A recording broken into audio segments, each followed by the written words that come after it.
Ditën e shtunë në hotelin Mediteran, Forca e Re Demokratike festoi 10 vjetorin e themelimit, me çast u shtruan një koktej modest. Në këtë festim ishin të pranishëm zyrtar të partisë, antarë simpatizantë, miq e dashamirës, si dhe përfaqësues të partive tjera politike.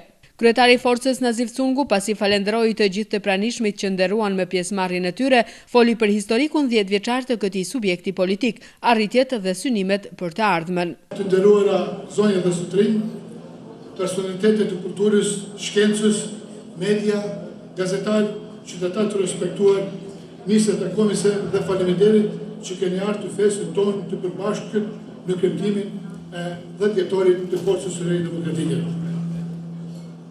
Para 10 viteve, së bashku nisëm një rrugtim të gjatë dhe të vështirë, formimin e një partie me një mendim tjetër politik që është Forca e Re Demokratike.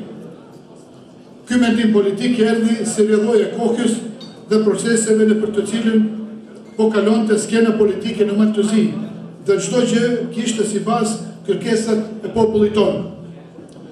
Në këtë rrugë të gjatë dhe të vështirë, Forca ka të kaluar të përpjekjeve dhe arritjeve të shumta që i siguron të ardhme edhe në të drejtur. Unë sonte vetëm do të veçoj disa. Luftën për kthimin e udhëheqësve sulfatanosit, që nga themelimi i Forcës jemi angazhuar në kthimin e pronave, ku jemi përqendruar në kthimin e udhëheqësve sulfatanosit. Angazhimi ynë ishte në mbështetje të pronarëve në rrugën e gjatë gjithësore, por edhe me mbështetjen dhe organizimin e të gjitha protestave që janë zhvilluar gjërë më tani. Në aneks marrëveshjen tonë me shumicën parlamentare në pushtetin qendror, qartë rrin kërkesa jonë që lista e Valdanosit të kthehet pronarëve të vërtetë. Me propozimin dhe përpjekjet e deputetit të Forcës, Keci Limanbegut, nga të ardhurat që merr Morsko Dobra nga komuna ynë, tani është arritur që 50% të shkojnë direkt komunës së Ulqinit. Është pranuar edhe projekt ligji i ri për të mirat etare, me të cilin do të vendoset kufini i ri në 6 metra. Nën kryetari i Forcës, zoti Xhodet Cekuli, është kryetar i bordit drejtues i të mirave etare.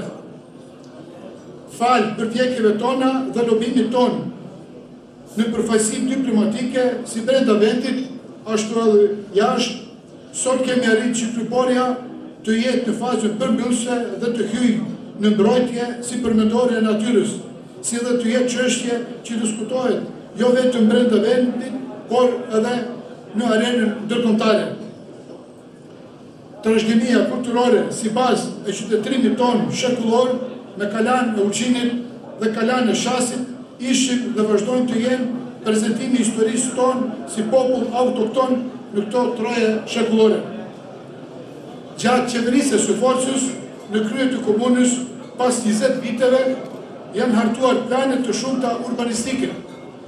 Është themeluar zyrja për marrëdhënie ndërkombëtare, sistemi informatik dhe byroje qytetare, janë siguruar të gjitha kushtet për transparencë. Në programin tonë bazë, kryesore është sundimi i ligjit, ajo që na pret në integrimin euroatlantike, ajo që kërkon nga i gjithë banizi. Zbatimi i ligjeve është vlera kryesore demokratike dhe evropiane. Koha në të cilën jetojmë kërkon bashkëpunim, me kuptim, respektim, prandaj uroj që vitin 2016 të përcjellin me mesazhe dashurie, bashkëpunimi dhe mirëkuptimi.